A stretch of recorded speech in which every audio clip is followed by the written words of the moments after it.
Welcome to Career Cravings with your hosts, Dev Ramcharan and Megan Reed. If you crave a better and more satisfying career, this show is for you. We're broadcasting live on Bold Radio Station every week. Now, here are your hosts, Dev and Megan. Well, good evening, everyone. This is Dev Ramcharan, and I'm with my co-host, Megan Reed. And we have got a show that you are going to find fascinating. The title of this show is Tiger Women, What It Takes to Build a Business from Scratch. And we're going to be talking to two women who I have got the highest regard for. Lynn Burnett, who is the station owner for this particular station that we're on, and Kim Boudreau Smith, who owns the network of which this particular station is just one of a number. But before we start talking to our guests, what I'm going to do is just ask my co-host, who is herself in the middle of building a business from scratch, how is it going with your business right now? Can you give us a couple of minutes summary, Megan? Sure, Dev. Thanks for asking. The business is going well. I would say it's a big learning for me. It's been a big learning curve. But business is picking up. There are lots of people in Toronto who need help with their careers. So the phone is ringing and clients are coming in, and we're starting to make changes and see differences and work through people's career problems and help them make strategic and informed career decisions. So it's going well, but it's a lot of work and a lot of things that I didn't realize would go into building a business, and a lot of things that I used to be able to delegate to my team, my admin, and really it's working on things and building it from scratch. So I'm really excited about our guests today and hearing from them and learning from them. Even though I'll be involved in the interview, I'll get to ask some questions that might personally benefit myself as well as the rest of our listeners out there tonight. That's marvelous. That's marvelous. So why don't we start off with you then, Kim? Tell us a little bit about your history, your career profile, and if you were on an elevator with a top flight executive who was trying to buy your network, what would you summarize your career to date as? And how did you make the decision to get involved in internet radio? Oh, well, gosh. First of all, thanks, Megan and Deb, both for myself and having Lynn and I on here. And boy, this can be a really fun foursome here. But anyways, gosh, I'm going to start at the end of your question, Deb. 4 years ago, kept saying, well, actually 4.5 years ago, I kept saying, I want a radio show. I want to have my own radio show. I want to have my own radio show. I'm not a very good writer. I'm not a poor writer, but writing is not my thing. Speaking is more my thing. And so I was working with a woman at the time, and she said, well, okay, well, what are you waiting for? And I said, because another previous coach that I was working with kept talking me out of it. And I listened to that other previous coach. So I launched my first radio show over on Blog Talk Radio, and I was one show into it, sitting here by myself in my office going, okay, this is crazy, because if anything happens, what am I going to do? My second show into it, I'm like, this is crazy. I'm only having 2 shows a month. Okay, let's step it up to a weekly show. But there has got to be other business owners, entrepreneurs out there who are craving the same thing, having a radio show. It's a beautiful marketing tool for us to get our voices out there and to leverage ourselves as business owners. But it is such a having a radio show and managing the whole radio show. And I was doing everything. I was doing production. I was doing everything.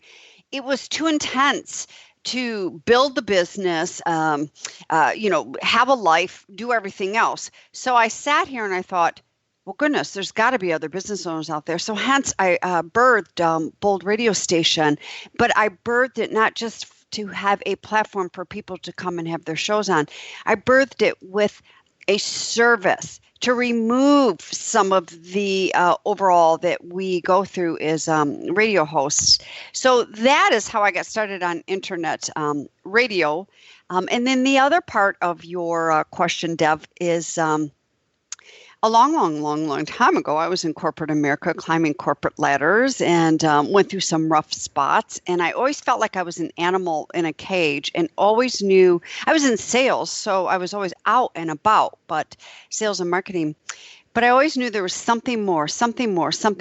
And I, about 25 years ago, launched a fitness business part-time. And then eventually left corporate and stepped into my fitness business. And then one thing just led to another. I hope I covered all those questions you presented to me, Deb. Yes, you did. I'll turn it over to Meg now. Well, I think I knew a bit of your story, Kim, but I actually want a bit more detail about how the radio business came about, and I guess you explained why you wanted to get into it, being more of a speaker than a writer. But what, I guess, even, you came from corporate world and then you're in the fitness world. Where did the idea of radio even come into play for you? Well, when I was launching my online business 6-7 years ago, when I was going through my coaching certification and things like that, I said I would get a global presence, and I wanted an online business. I wanted to work more out of the home. So I saw other business owners hosting radio shows, and it was very beautiful. That whole environment was really neat, and I started stepping on shows as a guest and being interviewed, and I really liked the leading aspect of it, and then the fact that the power of the voice is just so amazing, and I stand by this, Megan, that you can either harm or you can heal through the voice. And with technology the way it is, we can really take this to a global presence. So that was the beginning of all of this. Okay. And I definitely agree with you about the power of the voice. Being a psychologist myself and speaking with so many people, that makes total sense to me. And I think even going back to what you mentioned earlier with having a coach who kind of tried to talk you out of things initially, the power of that voice, held you up for a while before you actually moved forward. So thank you for giving us that introduction. Lynn, if I turn it over to you, what about you? How did you get involved with Bold Radio? And can you give us a bit of a background of your career to date and how you got to where you are today? Wow, you guys asked lots of questions in one. We do ask a lot of questions, and I blended them all together just because I figured you're a pro. You can handle that. That's right. Thank you. I'm so happy to be here with you guys, to experience you guys together. I've been listening to your show, and it's so great that we can be here with you. And I love being on a show with Kim as well. We have so much fun together. So to get to your question, I had started in radio back in 2009, and it wasn't with Bold, and I did it because I had just become certified in coaching, and I wanted to get global. I didn't know anything about it. My background is in law, and so I had been a legal assistant. That was my career. And so I wanted to get global. It was a whole new world to me. I didn't know much at all. And so my first business coach had a radio show, and I was, kind of starstruck. I was like, you have your own radio show? Oh my God. And to me, he was always been, my earliest, strongest memory growing up was being teased by my dad that, I'd say something and he'd look at me after and he'd go, wow, you talk a lot. So, that would have been a hint to me for later on in life. And so radio show, I thought, wow, that appealed to me. It hadn't always been a dream, but I thought, wow, this is a great way to get my name out there. So he showed me what to do. Like Kim, I started on Blog Talk Radio. I think that was really the biggest, maybe only platform there was out there at the time. And it had been running for some years before that. And so I started, didn't know a thing, didn't know anyone that had a show other than my business coach. And then I think he stopped shortly after that. So I didn't know a thing. I didn't know about intros, exits, booking guests, formats of shows, producing a show, sound. I didn't know anything, but I thought, well, I'm going to do this. And so I've learned along the way, and I've learned I didn't like that platform. And that's sort of how Kim and I somewhat connected. We connected through social media. I don't remember exactly how, Kim, that you and I connected, but I know it was through social media. And Kim was going to be a guest on my show. And that was a nightmare because it didn't work. The connection, the technology was horrendous. And I couldn't get her on air. I'm not a producer. Couldn't figure out the problem. I think we tried like 3 times to get you on my show, Kim, and it didn't work. Yes. And it never happened. But then Kim had me on her show. And we just stayed connected. And over the years, we just stayed connected. And, Kim had started Bold, and I watched that. And so I had gone on to a different network. And but there was no support. I still had to do everything myself. If I wanted an intro exit, I had to do it. There was really no teaching, and I already knew everything that they could have provided. And I didn't really like that. And I thought, so here I am having to, it cost me, and I had to do everything myself. And they weren't teaching me anything new. And I am just a sponge, and I like learning. So I kept learning and figuring out, seeing where things were going. I left that network, and I started podcasting. So I got all set up for that, and I started doing podcasting, but I never really enjoyed it. And so I never did it for a long time. I felt that it wasn't live. Podcasting it's recorded and then it's released and put out into the world. I always felt like I was rehearsing or it wasn't real. Ooh. So I knew that live radio was for me. And so I kept doing it because I didn't want to leave that platform, but I didn't know how I was going to go forward. And then I knew that at some point I wanted to be able to teach other people how to do this. I wanted to have my own network, and I wanted to be able to share what I had learned with other people, because by then I didn't realize how much I would love it and how much a part of my life it would be. And Kim approached me one day and offered the opportunity for me to launch my own network. And that's how I became involved with Bold. Okay, so let me jump in here with the two of you then. And I'm going to push questions back and forth. Megan and I are going to vary our approach as far as this is concerned because of the fact that we have a duo of guests, which is a little bit different to the norm for us as a couple of co-hosts.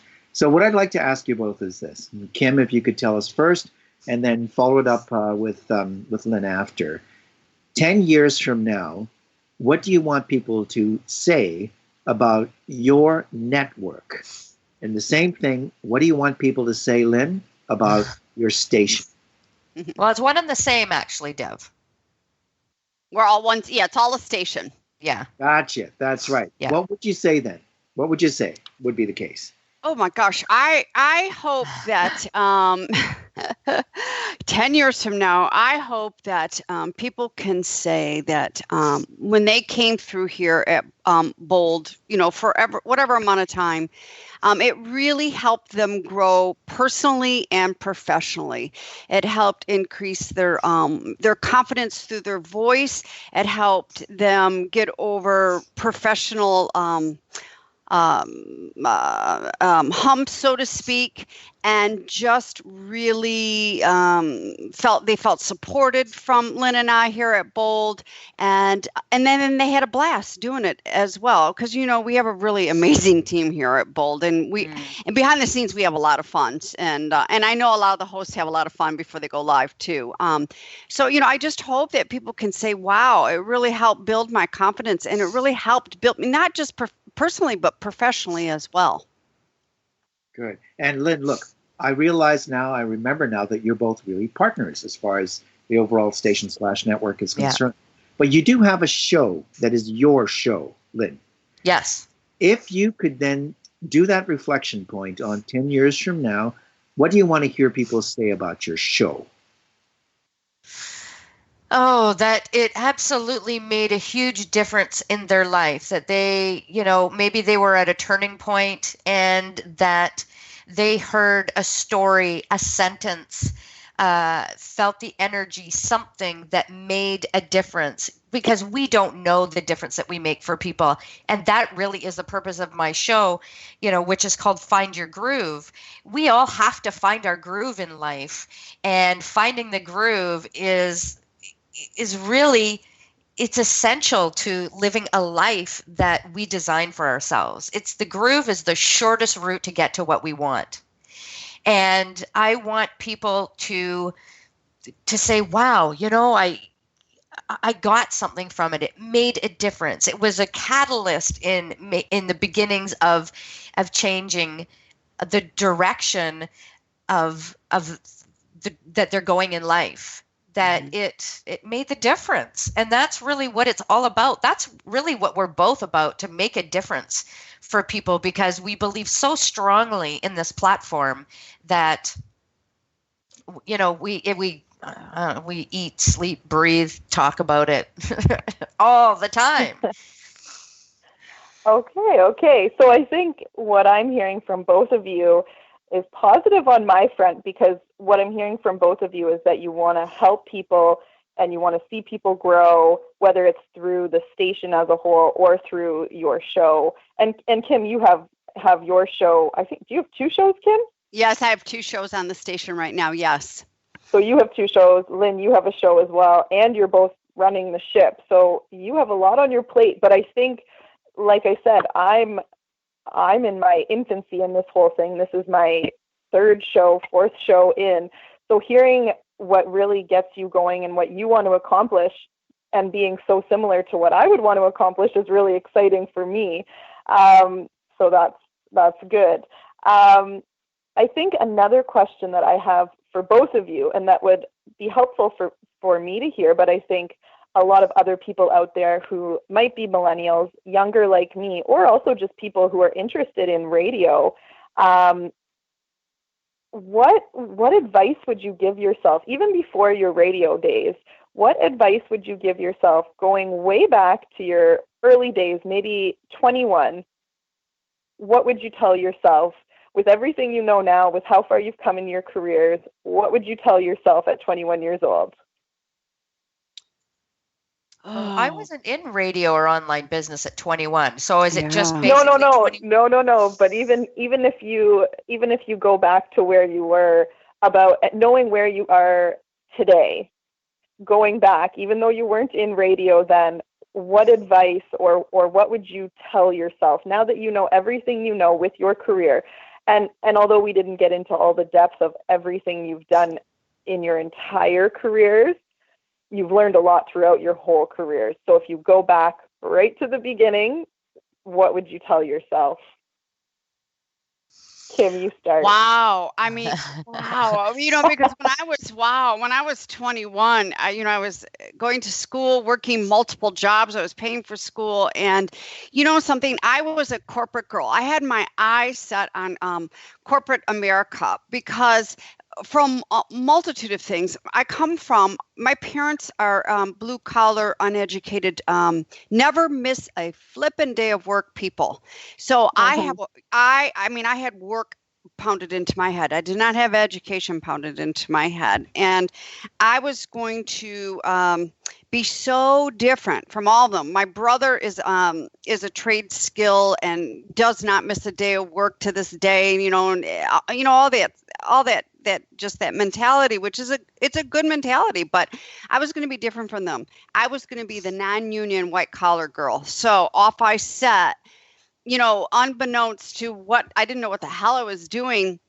My first real big corporate job, I was hired in part-time as a market manager. And within 2 weeks, the full-time manager quit. The corporation came to me and said, the job is yours. I'm like, great. And I had no idea what I was doing. I turned that market around, which was here in Detroit. I turned that market around. I mean, we increased leads and sales. Oh my gosh, within a year and a half, over 300%. I increased all the accounts, and I was promoted into a regional manager while I oversaw nine states, 9 of me. So thinking back, at 21, I personally was not ready to hear this, but to say this out loud is, just to be you and to do what you're happy at, and have a plan. I see so many kids in the school district now that are like so God-given talented through music, but yet we're trying to take in the education system here in the States, square peg, round hole. They've got to know all sorts of this stuff. And it's really playing on their confidence and their self-esteem. I mean, why are we not focusing on these God-given talents and making these kids happy and confident? I went into corporate America thinking I was going to please my parents because no one in the family did. I did all of that based upon other people's happiness. So needless to say, I did come to a few crashes, through my health, through a huge major injury, until it finally, at about 48, when I was 48 years old, I finally said, okay, enough is enough. I need to start living from my heart and not what I think that this whole society should be. So if I could tell my 21-year-old self at that time is, don't be afraid to go out there and experience life and do what makes you happy, but just make sure you've got, some money in your pocket and you have a plan to support it. That is a great answer. And hearing your answer, I have about 7 million more questions that I would like to dig into there, Kim. But okay, we'll come back to you, and I think we will go a little deeper into your career and your history. Probably the same with you too, Lynn. But Lynn, if I were to ask you that same question, with everything you know now at this point in your career, what advice would you give your 21-year-old self? Well, I always had visions growing up. I used to watch the Mary Tyler Moore Show, and I was going to be Mary Tyler Moore. I was going to move to the big city, and I was going to be the one throwing my hat up in the air. I always envisioned myself as that strong, powerful career woman living in the big city. That was my vision. And so I moved to not New York or whatever city she was living in, Minneapolis, I think it was. Yeah. But I did move to a bigger city here close by where I live. And I went to college and I became a legal assistant, and my love was law. I really liked the analytical thing of that. So, but you know what? I lost myself. I lost myself in my career. So I would tell myself, don't stop growing. Don't stop discovering who you are in the process. Keep learning. Keep every day, spend some time on growing as a person, because the years go by, you're doing your career, and you hit a point where all of a sudden you're like, this really sucks. I don't like what I'm doing anymore. And for me, it was a physical, actual, literal breakdown where I had to go on disability from work, and I was flat on my back, couldn't stand, couldn't walk, didn't know if I would again, because my mind had put myself there. I had stopped doing, it had forced me to go, okay, wait, who is Lynn? What are those things you liked again? What were those things you were good at again? I stopped growing. And that was a hard lesson to take. I ignored the little voices in my head that were trying to speak to me about who I was. And I got so career driven and ignored those voices. So it was, be focused and don't forget the things you love, because my path totally changed. As much as I loved what I did for many, many years, it came to a point where I didn't like it anymore, and I had to change. And it took, a brick upside the head to do that. So don't forget who you are in the process. I'm still very driven. I am still go, go, go. I love what I do, but I do spend time every day being aware of who am I and where do I want to go, because we change. We're not static as human beings. We change. We have many passions and many things that we love doing. And, it's going to change. It's absolutely going to change. And I would have also told myself, take that damn cruise ship job. I regret that. If I have one regret, it's I should have got a cruise ship job and traveled and met people. And yeah. So Lynn, a quick question for you then, because this is a good transition point for you as well as for Kim. You've both talked about finding your way. Sometimes it may even have felt like fumbling your way through to what was the career path that really aligned with who you are as people. And you talked in particular about discovering who is Lynn and asking that question that many of us find ourselves asking at the midpoint and later points in our careers, which can then lead to a complete transformation of who we are. But I want to hear a little bit more about overcoming adversity in building the business you've built. Anybody trying to build a new business or a small business or an independent business struggles tremendously with keeping the thing going and finding ways to imaginatively stay above water. Can you tell us a little bit about that? And when you're done, Kim, you can jump in and do the same thing. Well, we definitely went through a lot at the beginning of this year, Kim. Yes, and I went through a lot last year too. Yes, yeah, yeah. It's been a hell of a year. It has been. Yeah. Yes. It's been a hell of a ride. It's a hell of a ride owning a business. And Deb, it's so interesting that you're asking that question, is because I led 2 anthology books, and I'm going to do one more this year, which will be out in December. And it's all around, all the things, and this is not the title, but all the things that Mama didn't tell you, all the BS that Mama didn't tell you about owning your own business, and how do we, keep getting up and going back at it. And listen, live on Bold Radio Station, I'll tell you, there are times where I'm just like, screw this, I quit. And then I scratch my head and I go, but then what am I going to do? Then what am I going to do? And, it just, it's no easy task owning. And I manage 3, businesses, and it's no easy task. And there are days I do want to crawl underneath my desk and say, I'm done. Really, what is this all about? I'm done. And and there were days I went through that in corporate America, and I was that first career stint that I was telling you all about. I was the shining star of a huge corporation, and I was wrongfully terminated. So there's all that too on that side of, corporate and everything that we go through. So there's pros and cons to everything. I think what I want to add in here is, the millenniums and these first grade kids in elementary school is.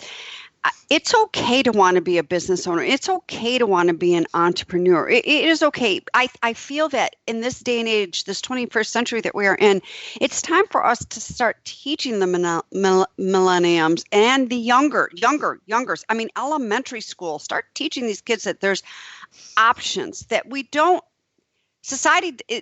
have to get in the car and drive to a brick and mortar that someone else owns. But that's okay, though, too, if that's the path we want to take. But there are many times that I can remember last year, there were many times I went to bed on a Sunday night and I knew payroll was due Monday morning. I didn't know where I was going to get the money for it. And it always came. I found it. But boy, I'll tell you what, the stress and the anxiety and, the ups and the downs and the ins and out. I just want every business owner out there that hears this is, look, just because you're at a rough patch in the road and you're thinking about going to get a job, rock on. That doesn't mean you're bailing on your dream and your business. Rock on. Go do something maybe at Starbucks or something, because I'm telling you, at Starbucks, not only would it be fun to be a coffee barista, but people that come in to buy coffee, you can market and network while you're getting paid for money to reinvest into the business. Oh yeah. And so you have to allow those ups and downs and surround yourself with the peeps like on this show tonight, that you don't pull the covers up over your head for good and get out there and quit and lose hope. It's okay to pull the covers up over your head for 5, 10, 15 minutes, or maybe for a day. I don't know, but not for good. And that, I think that breaks my heart the most is when I see people give up. It's like they've only been here 90 days. They expect to make 6 figures in 90 days, which is the most convoluted thing in the whole wide world. And then they give up. It's like, don't give up. But that's my thing. Yeah. That's painful. That's painful when you see people give up, if it's really what they want. But you have, like Kim said, you have to lean on people. And, I'm grateful that Kim and I can lean on each other. And we have some really good yes. phone calls. Yeah. And, and such a great team that Kim has put together here that I can, come in and be a part of. But you have to lean on people. Kim has people that she can lean on when she has a tough time, and I have people that I can lean on, and then Kim and I lean on each other. And we went through a rough time with the transition with Bold at the beginning of the year when Kim and I partnered, and it was tough. Like, we had to completely change the way everything had been done at Bold, and everybody rallied together, and like we worked around the clock, and Kim and I were on the phone constantly talking to each other, but as tough as it can be, if you love it, it's not work. And I know, that's a cheesy phrase we hear, but it does bring you through the times. Always bring to the forefront of, why are you doing this? Why are you doing this? Why are you doing this? What's the alternative? Is it still better doing it for yourself than doing it for someone else? And it's, rant a little bit, bitch and moan a little bit, if that gets you through. A glass of wine, if that gets you through.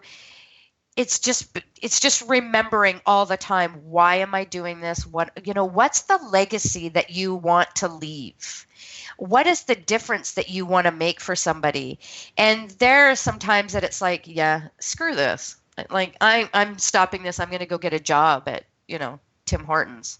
Mm-hmm. Like, it's, but then you go, no, wait. Because then you think of that. Oh, okay. So what would it be like? I would just go to work and I just come home and I have nothing to worry about. I'm not working 7 days a week, which most of us are, that, have our own businesses. And then you get that terrible pit, that feeling in the pit of your stomach. No, that's not what I want. And then it's like, okay, get your butt back in gear, get back on that horse and do it. And have other people around you reminding you, going, you know what, you're amazing and you have a gift and you cannot give this up. Don't expect it's all going to be sunshine and roses, because it's not. There are going to be days where you feel like crap and you don't know why you're doing it. You will get through it. It's part of the journey.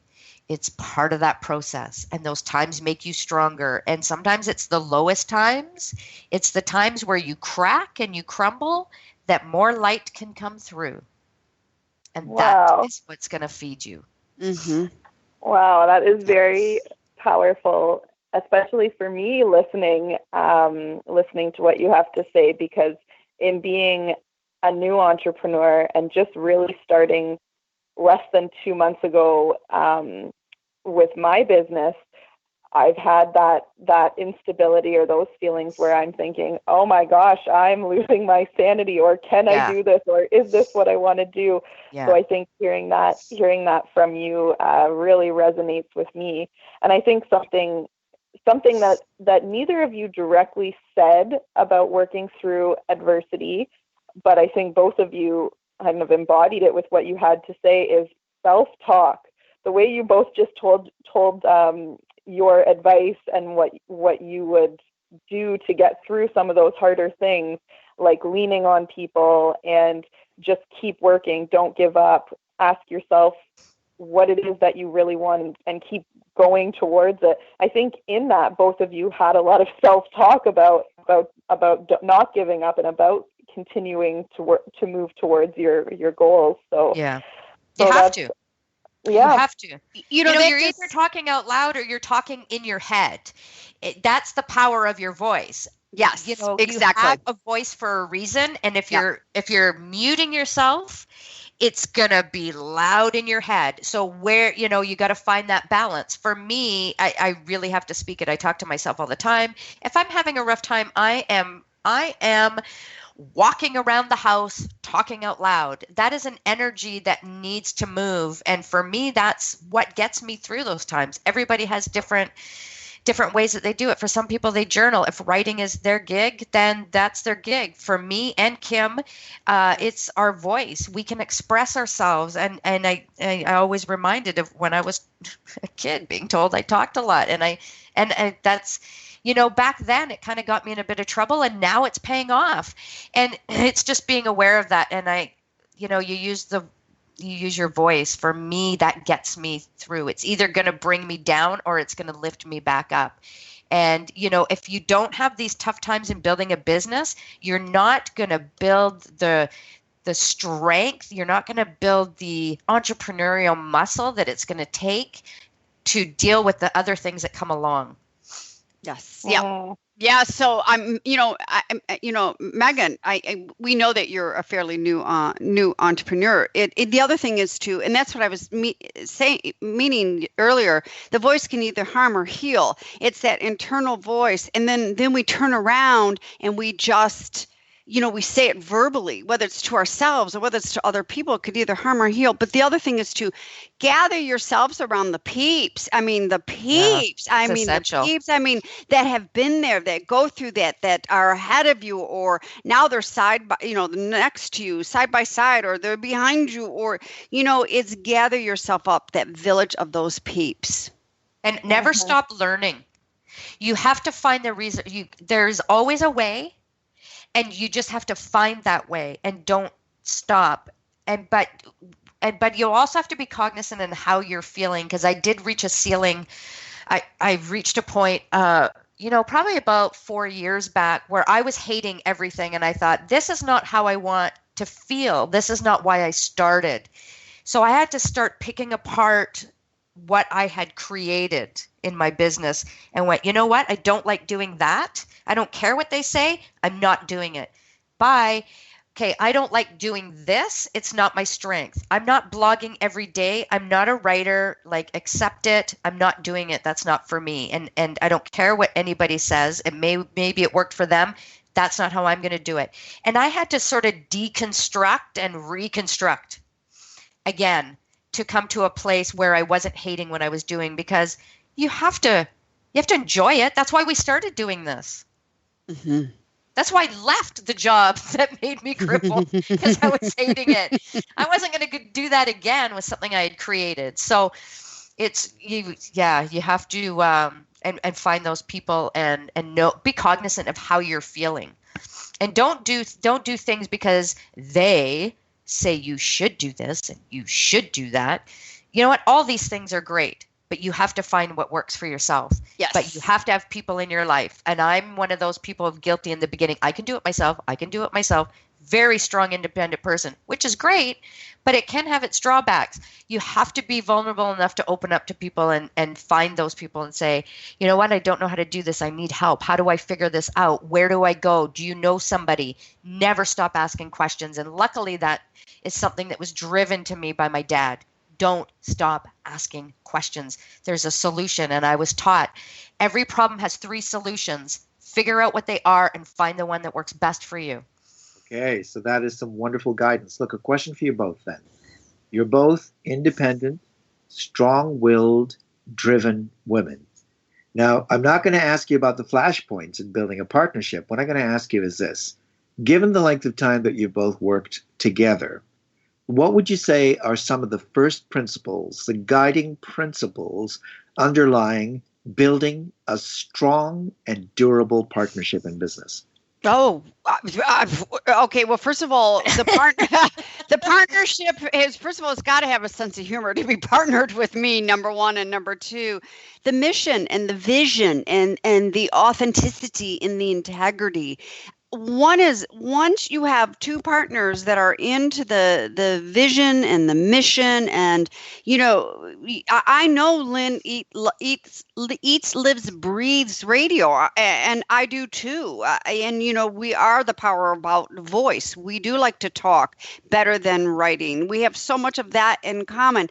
I think then the personality differences when you're in a partnership are, to me personally, don't really weigh that much. They just don't weigh that much. It's just the commonality, the vision, the mission, the integrity. I didn't have to sell Lynn on my bold the mission and the business model. She was living it a lot longer than I was. Well, and we had somewhat been working together with me having the network. Yes. So we got to know each other, how we worked. I was the head of my network. She was the head of Bold. So we had an idea and got to know each other well and saw how the other one worked. And yeah, shared mission. You're right, Kim. When you have this shared vision and shared mission, then you both know what you're working towards, why you do the things you do all the time, because you're working towards that commonality. Absolutely. And I think it helps that we're somewhat the same. Yes. You should hear some of our phone calls. We're Thank quite God they're not rowdy. recorded. Thank God they're not recorded. I mean, but yeah, it really helps when you have that. I like to go to the destination. I like to work to the end game, the destination, and then come on back. And then we can go on the journey and drive down the road and know each other, which lane each other is in, turn left, turn right, as long as we're arriving to the mutual destination. And you understand each other's strengths. Like, Kim and I have different strengths. We're very much the same. So for us to do stuff, it's not difficult. But, Kim's strengths and my strengths are different. Kim is all about the tactical, hands-on, practical, set it up, put the systems in place. How does that go? And I also love setting things up, but I'm more of Kim brainstorms too, but I'm more of like the creative, let's brainstorm, let's think up something really wild and groovy. And Kim can say, okay, so how are we going to do this? What are the steps? Yeah. Great, ladies. Well, Dev, do you have any more questions that you want to ask before we go to our break today? No. So let me just set the break up for us. So what we're going to be doing is in the next few seconds, we will transition to the reflection point that we do after we've heard from our guests. And thank you both very much for being two entirely enjoyable and very, very wise guests. We learned a lot. I'm sure the people listening to the show tonight have learned a tremendous amount just hearing your stories and hearing some of the guiding principles that you've talked about. So we thank you, and we look forward to having you again in the future sometime as your business matures even further, to be able to see how that has gone between now and the time that we talk to you again. So we're now going to move to our next segment, and thanks again, Kim and Lynn.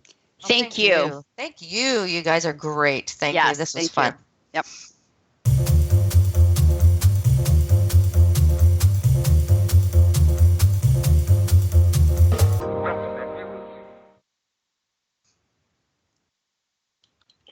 Okay, so welcome back, everyone.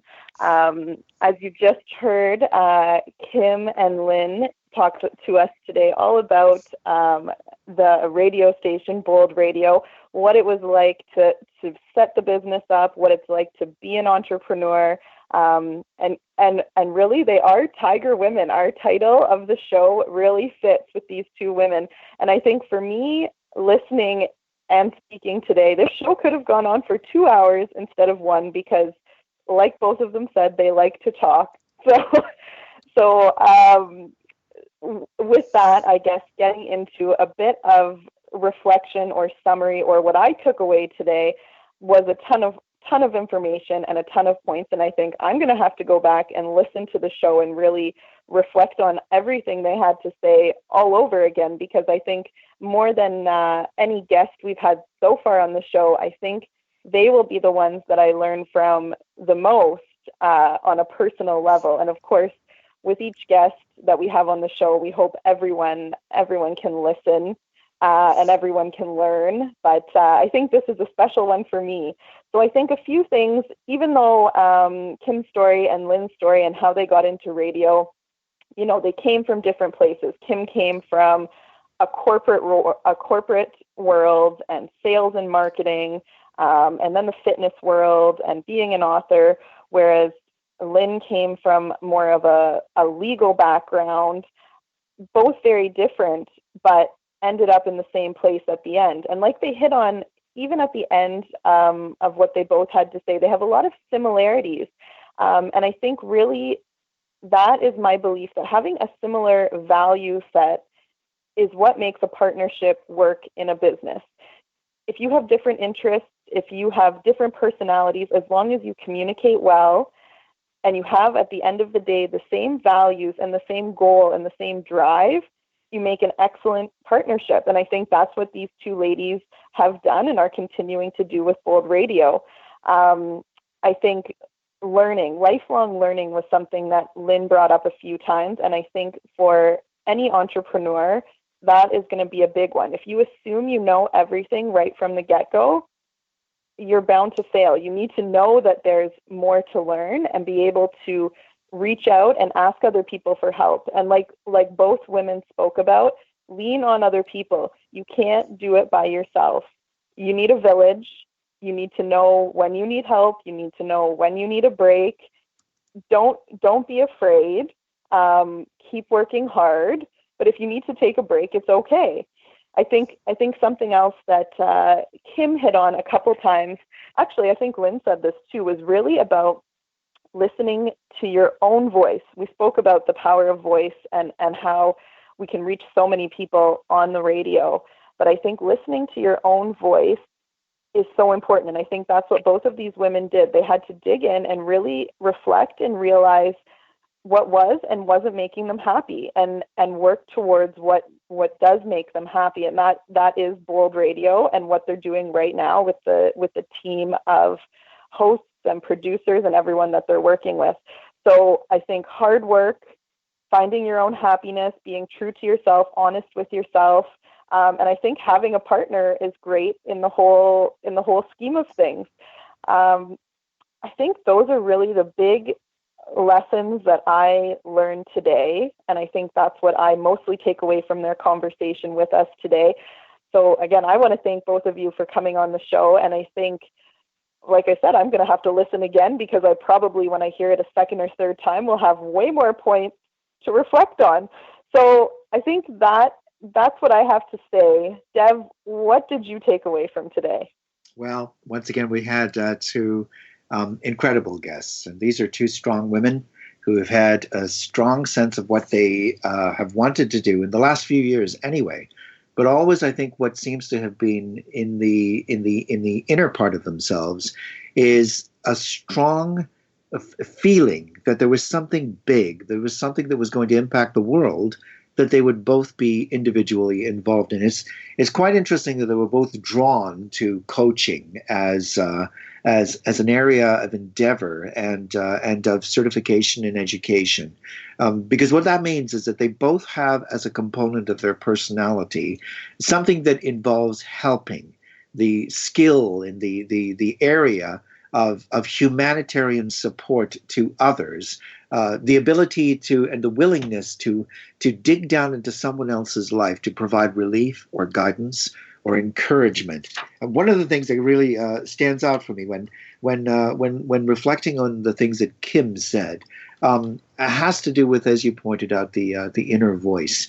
Now, there was something that she said that was simply quite wonderfully powerful. She said, if you're muting your voice, It's going to be loud in your head.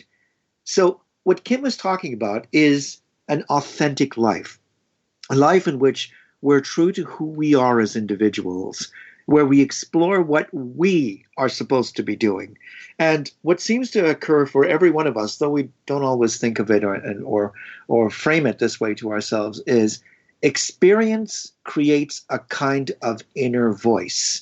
And though we may be with our mouths and our intellect telling a particular story about ourselves and about who we are and who we have become, in actual fact, the experience and our life itself is telling us a different story. And it's saying to us, no, no, no, that's not who you are. Who you are is these things. And because of the fear of making mistakes or the fear of failure, we might not want to listen to that inner voice. And you'll recall that the same person who was telling us a story about the physical breakdown that she had, told us once again, listen to that inner voice. What Lynn teaches us, sitting beside Kim, is this: not knowing is not an obstacle when you have a clear vision of where you want to go. Not knowing is just a momentary experience. It's something that you go through as you put the pieces together. And she told us a story about her dad who said there's 3 solutions to every problem, and you need to determine what is the best one for you. That's wonderful advice. She also said she wanted her show to become a catalyst in changing the direction in people's lives. And that's what's at the core of what these 2 women have accomplished to date and what they're going to continue to accomplish. They are incredible change agents with everyone whose lives they touch and are involved with. And the change that they have experienced and demonstrated in their lives is a kind of change that involves rigor, but it also involves pain and struggle, together with the tremendous joys, ultimately, that they've been able to see, realized, and actualized in front of them.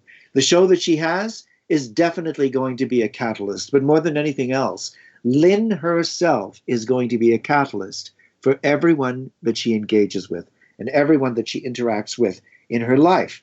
You'll remember, too, that there was an incredible thing that came out of Kim's mouth when she said, I had to start living not for everyone else. I had to start living from my heart.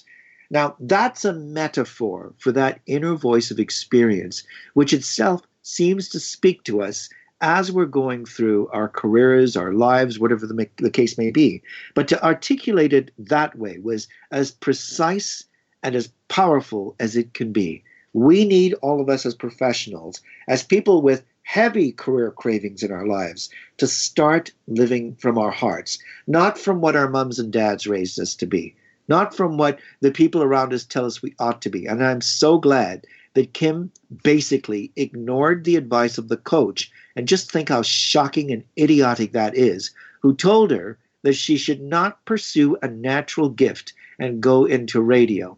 The last thing we need to do when that inner voice is compelling us in a direction is to listen to the voice of ignorance external to ourselves. Sometimes you have to believe in yourself enough to take the chance and take the risk to skin your knees and to go forward to some level of accomplishment or greatness that can only be achieved if you start listening to that voice that tells you what you need to be doing. And you remember, too, that Lynn said the same thing. And they weren't stealing from each other. They were articulating what they've learned through deep experience and also through all of the trials and tribulations that people building a business go through. She said, listen to those voices. Lynn also talked about community. And I know that Megan did highlight this fact. We have to lean on people. We succeed not as independent silos. We succeed in community and through community. It is an actual fact for every one of us. And she also said we need to continually be asking ourselves the question, why? Why am I doing this? Why am I going in this direction? That powerful question, Simon Sinek's question, why, is something that allows us to anchor our lives and to set our sails in the right direction as we move forward, first to create and then sometimes to recreate and transform the careers that we develop for ourselves. This is the last point that I want to raise, and it's how we're going to actually end our show. Lynn made a comment that I think every one of us has got to take strongly to heart, never ever to forget. She said, you need to say to yourself the following thing: you're not allowed to give up on your gift. It doesn't matter how hard that journey is, how difficult it may be, the powerful headwinds that you may experience, you're not allowed to give up on your gift. And if there was a way for me to end and for Megan to end this show this evening, it's for us to tell you and for us to remind ourselves, you're not allowed to give up on your gift. You've been given that gift for a reason, and now you need to actualize it in the world in which we're living. For my co-host Meg and for myself, Dev, I'd like to thank you both for being our guests, and thank all of you for being our listeners this evening. And I hope you're able to tune in next time when we talk to you about your and ours, our career cravings, those things we yearn for at the depth of a powerful career. Have a great evening, everyone. The career discussion doesn't stop here. For more information about how to transform your career, visit CanadaCareerCounseling.com. And remember to tune in next Sunday at 6 p.m. Eastern Standard Time on Bold Radio Station for the next episode of Career Cravings.